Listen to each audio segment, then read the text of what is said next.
कैसे technicals plus fundamental दोनों को कंबाइन करके आप कैसे अच्छे स्टॉक्स को ढूंढ सकते हो, उसके ऊपर मैं आज इस वीडियो में बात करूंगा। और आपको कब आपके डिसीजन चेंज करना है, मतलब जब भी समझिए आपके पोर्टफोलियो में कोई स्टॉक है तो उस स्टॉक को आपको रखना है या नहीं रखना है, वो सब डिसीजंस कैसे आएंगे, किस तरह से आपको वो डिसीजंस लेने हैं, तो वो सब चीजें मैं आपको इस वीडियो में बताऊंगा। आप इस वीडियो को एंड तक देखना, आपको इसके अंदर बहुत कुछ सीखने मिलेगा। तो यहाँ पे सबसे पहले मैंने यहाँ पे आपके सामने एक स्क्रीनर को ओपन किया हुआ है। तो देखिए रिजल्ट्स के लिए हम लोग क्या करेंगे, screener.in पे आएंगे और यहाँ पे स्क्रीनर्स के अंदर आपको देखने मिलेगा क्वार्टरली रिजल्ट्स। तो जब भी आप क्वार्टरली रिजल्ट्स पे क्लिक करोगे तो अभी देखिए Q3 का जो रिजल्ट सीजन है वो चालू है। और जब भी आप ये लेटेस्ट क्वार्टरली रिजल्ट्स पे क्लिक करोगे तो आपके पास बहुत सारी कंपनीज आएगी जिसके अंदर वो कंपनी के रिजल्ट्स डिक्लेयर हुए। अभी आपको क्या देखना है, जो मैं पर्सनली देखता हूँ, अभी देखिए स्टॉक मार्केट के अंदर हम इसीलिए है क्योंकि हमको वो कंपनी के अंदर एक अच्छी ग्रोथ मिले। अगर देखिए हमको 5 से 6% का रिटर्न चाहिए तो उसके लिए हमारे पास एफडी है। अगर हमको समझिए कि 10-12% का रिटर्न चाहिए तो हमारे लिए वहां पे निफ्टी 20 है या फिर इंडेक्स फंड है। लेकिन अगर समझिए मैं कोई कंपनी के अंदर एक स्पेसिफिक रिस्क ले रहा हूँ तो फिर मैं उस कंपनी से क्या एक्सपेक्ट करूंगा कि वो कंपनी अपना जो सेल्स ग्रोथ है, जो अपनी ग्रोथ है, वो कंपनी कम से कम 25% के ऊपर ग्रोथ करे। अभी देखिए सनोफी कंज्यूमर, तो इसका हम लोग चार्ट देख लेते हैं यहाँ पे किस तरह से सनोफी कंज्यूमर हेल्थ केयर। तो देखिए कंपनी का अगर आप देखोगे तो यहाँ पे आप देखो कंपनी का जो रिजल्ट है वो तो अच्छा आया है। 4608 का उसका करंट मार्केट प्राइस है, तो 4605 यही वो कंपनी है।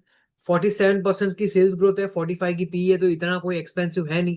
लेकिन जब मैं इसके चार्ट देख रहा हूँ तो यहाँ पे देखोगे तो ये स्टॉक के अंदर जो ट्रेंड है वो एक साइडवेज ट्रेंड है। अभी ये साइडवेज ट्रेंड मुझे कहाँ से पता चल रही है, मैं सिंपली ये जो मूविंग एवरेज है उनकी ट्रेंड देख रहा हूँ। अभी ये मूविंग एवरेज आप देखो किस तरह से ये फ्लैट है।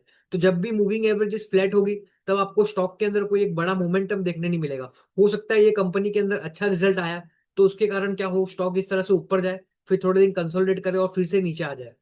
तो हमको ये देखना है कि कंपनी का फंडामेंटल तो अच्छा हो, कंपनी के अंदर ग्रोथ तो हो, लेकिन उसके साथ हमारा टेक्निकल भी कंबाइन होना चाहिए। अभी ये देखिए केएसबी इंडिया, अभी ये कंपनी का मार्केट कैप देखो आप, 13,000 करोड़ के आसपास का मार्केट कैप है, 46 का पी है, और सेल्स ग्रोथ देखो 8%। अभी कोई कंपनी 8% का ग्रोथ करेगी, और समझिए यहाँ पे उसका मैं टेक्निकल चार्ट भी देख लेता हूँ। तो ये रहा केएसबी इंडिया। सिंपली देखिए ये स्टॉक के अंदर क्या हुआ है, पिछले कई दिनों से ये स्टॉक एक अच्छे ट्रेंड में था। उसके बाद ये आप देखोगे तो इसकी जो ट्रेंड है वो साइडवेज है, मतलब फ्लैट है। तो यहाँ पे सेल्स ग्रोथ भी अच्छी नहीं है और कंपनी का जो ट्रेंड है वो भी ओवरऑल अच्छा नहीं है। तो सिंपली ऐसे स्टॉक्स को फिर आपको अवॉइड करना है। अभी और भी बहुत सारे स्टॉक्स है, फोसेको इंडिया 37% की सेल्स ग्रोथ, लेकिन पैट के अंदर कोई ग्रोथ नहीं है। Arian classical, Hindustan fluorochemical. तो अभी देखिए यहाँ पे आपके पास बहुत सारे रिजल्ट्स मिलेंगे, बहुत सारी कंपनीज आएगी। अभी ये देखिए शेफलर इंडिया है, तो इसका कितना ग्रोथ आया, 27% का। 27% की सेल्स ग्रोथ है और कंपनी का जो पी रेशियो है वो 56 के आसपास है। तो ये एक कंपनी है, लेकिन इसके अंदर आप देखोगे तो 56 का पी है और 27 की ग्रोथ है। अभी ये कंपनी का टेक्निकल अच्छा है, ये कंपनी का फंडामेंटल अच्छा है, लेकिन अगर इसके बदले मुझे कोई दूसरी कंपनी मिले जहां पे वो कंपनी का मार्केट कैप समझिए 25,000 करोड़ पे। अभी ये कंपनी का मार्केट कैप कितना है, 67,000 करोड़। ये कंपनी के अंदर ग्रोथ कितनी है, 27% की। ये कंपनी का पी रेशियो कितना है, 56 पे पी रेशियो है। अगर इसके बदले इसके सामने कोई दूसरी कंपनी मिले जहां पे उसका मार्केट कैप 10,000 करोड़ के आसपास हो और उसका पी रेशियो जो हो वो 40-45 के आसपास हो और इससे ज्यादा सेल्स ग्रोथ हो, तो अभी ये कंपनी का मार्केट कैप कितना है, 13,000 करोड़। ये कंपनी का मार्केट कैप कितना है, अगर हम लोग दोनों इसको कंपेयर करें, तो शेफलर इंडिया का मार्केट कैप 67,000 करोड़। कंट्री ये जो सीसीएल प्रोडक्ट करके जो कंपनी है उसका मार्केट कैप कितना है, 13,000 करोड़। तो इससे ये कंपनी छोटी कंपनी है, इसका पी रेशियो कितना है, 36।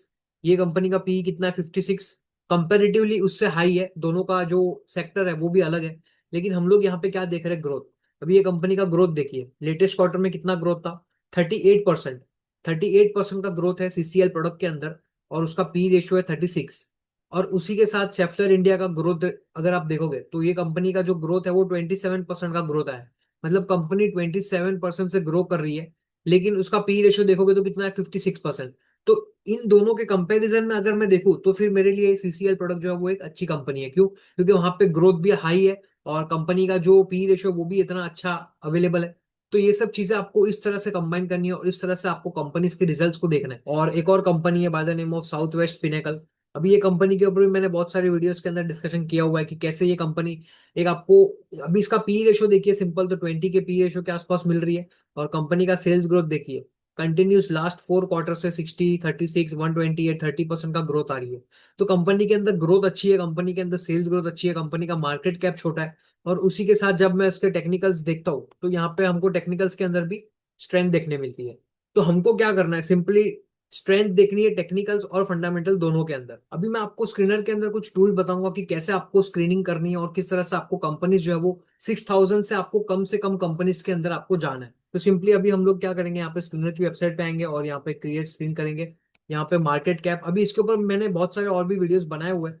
तो मार्केट कैप हमको 250 करोड़ के ऊपर चाहिए और मार्केट कैप जो है वो हमारा 10,000 करोड़ के नीचे हो। क्यों देखिए, क्योंकि जब भी आप 10,000 करोड़ के नीचे की कंपनी लोगे तो वो एक लो बेस कंपनी है, मतलब वो कंपनी छोटी कंपनीज है। अगर आप समझिए 1 लाख 2 लाख करोड़ का मार्केट कैप वाली कंपनी लोगे तो उसके अंदर आपका जो ग्रोथ है वो स्टॉक के अंदर 2 टाइम्स 3 टाइम्स का मोमेंटम आपको देखने नहीं मिलेगा। हमको क्या चाहिए, हमको 1 साल 2 साल 3 साल के अंदर या फिर 6 महीने के अंदर हमको वो स्टॉक 100%, 200%, 300% का मूवमेंट दे। तो वैसा मूवमेंट देने के लिए वो कंपनी छोटी होनी चाहिए। तो उसके लिए market cap 10,000 crore and less. और उसके साथ क्या करना है आपको, सेल्स ग्रोथ मैंने आपको बताया कि sales growth quarter on quarter, मतलब जो वाई ओ वाई है, मतलब इस क्वार्टर का Q3 से अगले क्वार्टर का Q3, उन दोनों को कंबाइन करना है। तो Y O Y quarterly sales growth more than 25% and is not SME. अभी ये एसएमई का मतलब है स्मॉल एंड मीडियम एंटरप्राइज। तो ऐसी कंपनी ना हो जो छोटी कंपनी है, एसएमई कंपनीज है, उसके अंदर हम लोग इतना इंटरेस्टेड नहीं है, बहुत ही छोटी कंपनीज के अंदर हम लोग इंटरेस्टेड नहीं है। तो सिंपली आपको यहाँ पे ये स्क्रीनर डालना है और यहाँ पे आपको रन स्क्रीन करना है। तो आपके पास कितनी कंपनीज आ गई, 432। अभी 6,000 प्लस कंपनीज में से आपके पास कितनी कंपनीज आ गई, 432। अभी इसके अंदर आपको कैसे और कम करना है, तो सिंपली आप यहाँ पे स्क्रीनर डाल दो, current market price more than 200। तो देखो 423 से आपके पास कितनी कंपनी आ गई, 148। अभी इसको क्या करना है, आपको फिल्टर करना है हाई टू लो। और ये 9,000 वाली कंपनी से आप मत स्टार्ट करो, आप इससे स्टार्ट करो 250 करोड़ से।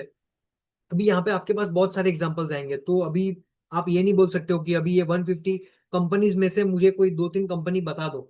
तो मैं यहाँ पे आपको कंपनीज कौन सी बाय करनी है कौन सी सेल करनी है ये बताने के लिए नहीं आया हूँ। मैं आपको बता रहा हूँ कि कैसे आप इंडिविजुअली कंपनीज को एनालाइज कर सकते हो, कैसे आपको बहुत ही कम समय देके भी आप मार्केट के अंदर इन्वेस्टिंग करके या फिर स्विंग ट्रेडिंग करके आप इसके अंदर अच्छा रिटर्न जनरेट कर सकते हो। अभी 6,000 कंपनीज का रिसर्च करना एक सही चीज है या फिर ये 150 कंपनीज को देखना। तो मेरे लिए तो ये 150 कंपनीज को देखना और उसके प्राइस को एनालाइज करना। अभी इसके अंदर फिर और कंपेयर हम इसको करके और हम लोग 2 3 कंपनी या फिर 10 15 कंपनी का हम लोग पोर्टफोलियो बनाएंगे और उसको राइड करेंगे जब तक हमारे रूल्स ब्रेक नहीं होते तब तक। ये सब चीजों को आप कंबाइन करो और आप देखोगे कि आपका जो स्टॉक सिलेक्शन का जो क्राइटेरिया है या फिर जो स्टॉक सिलेक्शन जो आप कर रहे हो वो एक स्ट्रॉन्ग स्टॉक होगा। क्यों, क्योंकि उसके अंदर प्राइस का स्ट्रेंथ है और फंडामेंटल का स्ट्रेंथ है। और एक स्टॉक को ऊपर जाने के लिए प्राइस के अंदर स्ट्रेंथ चाहिए और प्राइस के अंदर स्ट्रेंथ तभी आता है जब उसके फंडामेंटल अच्छे होते हैं। इसीलिए फंडामेंटल अच्छे हैं, उसके टेक्निकल अच्छे हैं, तो फिर हमको वो कंपनी को बाई करना है। अगर आपको ये वीडियो अच्छा लगे तो इसको लाइक करिए, शेयर करिए और हमारा जो चैनल है उसको सब्सक्राइब करिए। आप में से बहुत सारे लोग हैं जो हमारा वीडियोस देख रहे हैं लेकिन सब्सक्राइब नहीं कर रहे, तो आप सब्सक्राइब करिए। और अगर आपको इन डिटेल में भी समझना है कब बाई करना है कितना बाई करना है तो मैंने ये सब चीजें ऑलरेडी, मेरा जो स्टॉक मार्केट का मेंटरशिप प्रोग्राम है अप्रोक्स 17+ आवर्स का कंटेंट है, उसके अंदर मैंने इन डिटेल में हर एक चीज को मैंने एकदम डेप्थ में समझा है। तो उसके अंदर भी आप एनरोलमेंट कर सकते हो। मिलता हूँ मैं आपको एक नेक्स्ट वीडियो के अंदर। Thank you.